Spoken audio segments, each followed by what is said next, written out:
Viajes El Corte Inglés patrocina esta sección con Iñaki Colera. Bueno, pues ya estamos de regreso, entramos en nuestro segundo respiro de cultura del día y lo hacemos con la sección de Iñaki Colera, que son los viajes.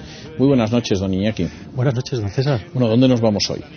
Pues en esta ocasión no nos vamos a ir a ninguna parte, nos vamos a quedar aquí en Madrid, sí, efectivamente. Pensaba que iba a ser en el estudio y estaba asustado, pero bueno. Nos quedamos en Madrid. Nos quedamos en Madrid y lo que vamos a invitar es a los oyentes y telespectadores a venir a Madrid, a venir a acompañarnos, porque hay algunas cosas de Madrid, bueno, muchas, pero algunas en particular que no se pueden perder y que acaban dentro de poco. Me refiero, por ejemplo, la exposición William Turner y los maestros, que va solamente hasta el 19 de septiembre y que realmente vale la pena venir a Madrid a verla. ¿Y está? Está en el Museo del Prado. Es una exposición muy interesante, estructurada de una forma que te voy a contar ahora. Realmente vale la pena acercarse a verla. William Turner, Joseph Mallory William Turner, que no tiene nada que ver, lo digo para los estudiantes de la LOCSE, con William Turner, el protagonista de Los Piratas del Caribe, lo digo porque lo dije en casa y fue lo primero que dijeron mis hijas. Pero no, Los Piratas del Caribe. No tiene nada que ver, aclarada esa confusión. Es un pintor acuarelista inglés, nacido en 1775, que realmente es uno de los precursores del impresionismo.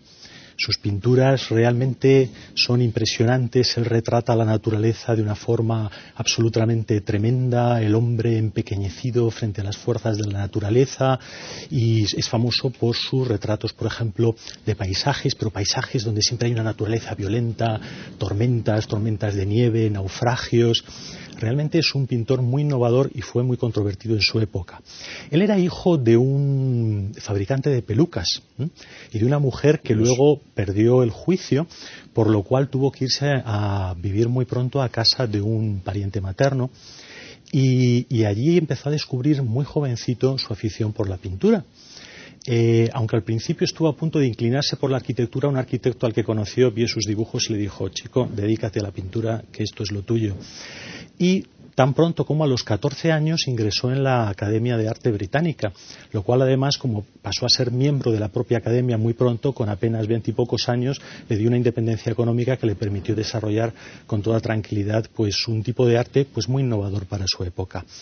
De hecho, algunos de sus cuadros tienen características muy interesantes, porque tienen unos colores muy brillantes, por ejemplo, unas puestas de sol con unos colores impresionantes, y se da una coincidencia, y es que en 1815 se produjo la famosa erupción del volcán que hay en la isla Tabora, en Indonesia, sí, que produjo pues una nube de ceniza impresionante, que hizo con que en 1816 fuera el famoso año en el que se dice el año sin verano, que produjo unas terribles cosechas en Europa, una época de hambruna, y había muchísima ceniza en suspensión, con lo cual había unas puestas de sol con unos colores maravillosos. Algo de esto se refleja en la obra de William Turner. O sea, fue de los pocos que se aprovechó de la ceniza flotante. Efectivamente. Bueno, era una persona muy excéntrica, incluso se dice que en alguna ocasión se hizo atar al mástil de un barco en medio de una tormenta para experimentar la violencia de la tormenta, la violencia del viento, y después poder reflejarla en sus cuadros. En todo caso, la exposición, además, que podemos contemplar en el Prado, tiene una característica muy interesante, porque en aquella época, en la Academia Británica de las Artes, se entendía que un joven que entrase allí lo primero que tenía que hacer era copiar a los maestros antiguos. Por eso la exposición es Turner y los maestros. Entonces, la exposición lo que hace es presentar los cuadros de 2 en 2, de 3 en 3, incluso de 4 en 4, con un cuadro de William Turner y las referencias en las que él se apoyó para hacer esa pintura, y también en algunos casos la influencia posterior de ese cuadro de Turner en otros artistas.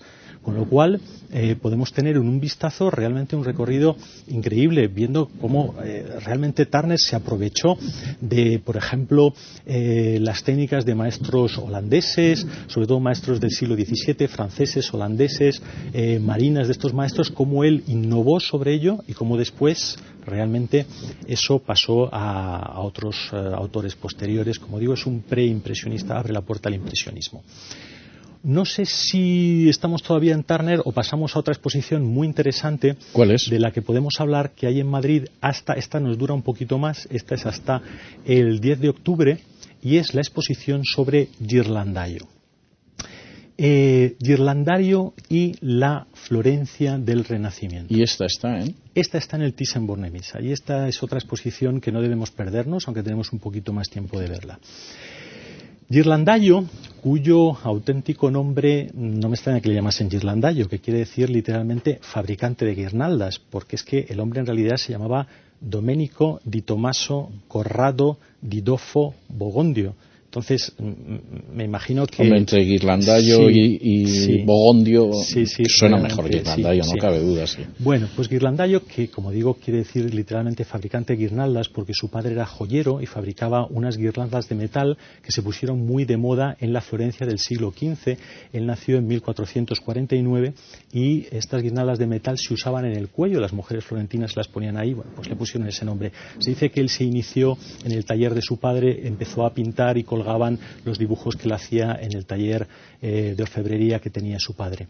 Él murió muy joven, murió con tan solo 45 años, en 1494, murió de peste, y eso que todavía Viviana Ido no era ministra de Sanidad.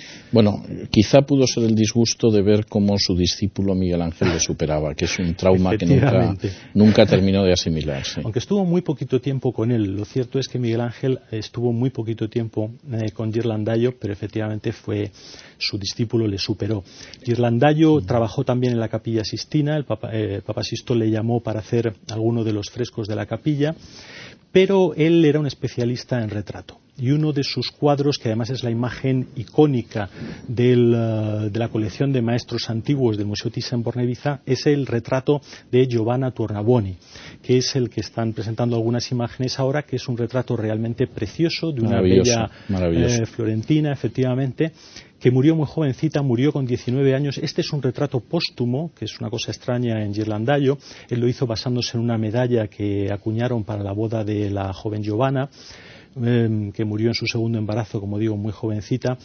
Y realmente es el cuadro que nos abre una exposición que ha hecho el Thyssen, en la que se nos presenta todo lo que es la Florencia del Renacimiento. Se nos va a presentar pues cómo era la vida privada, las devociones, y se nos va a hablar especialmente de este cuadro. Se nos va a hablar de la técnica compositiva, de los materiales, del soporte. Es una exposición realmente interesante que no debemos perdernos. Y ya recordemos, está en el Thyssen, Thyssen-Bornemisza hasta el 10 de octubre y la de Turner hasta el 19 de septiembre en el Prado. Y la mejor forma de ir a cualquiera de las dos, pues ya sabe usted cuál es. A través de Viajes El Corte Inglés nos hace dos ofertas para el Prado en hotel de 4 estrellas, con entrada incluida, una oferta que es solamente por 58 euros, y en el caso, está muy bien. Sí, y en el caso de la exposición del Thyssen-Bornemisza, por tan solo 48 tenemos un hotel de 3 estrellas y también entrada para la exposición, y en ambos casos sin colas, o sea que vale la pena aprovecharlo. Sin ningún género de dudas. Yo sinceramente reconozco que la Florencia del Renacimiento es uno de los sitios que me resultan más sugestivos. No me extraña, es una... Totalmente, ¿eh? O sea, yo este año además voy a salir poco de allí. Sí. Muchísimas gracias, don Iñaki. A usted, César. Y nosotros vamos a hacer una pausa y, en fin, de la Florencia del Renacimiento y de Turner subido al mástil, pues nos vamos a nuestra tertulia de economía, y que no nos pase nada.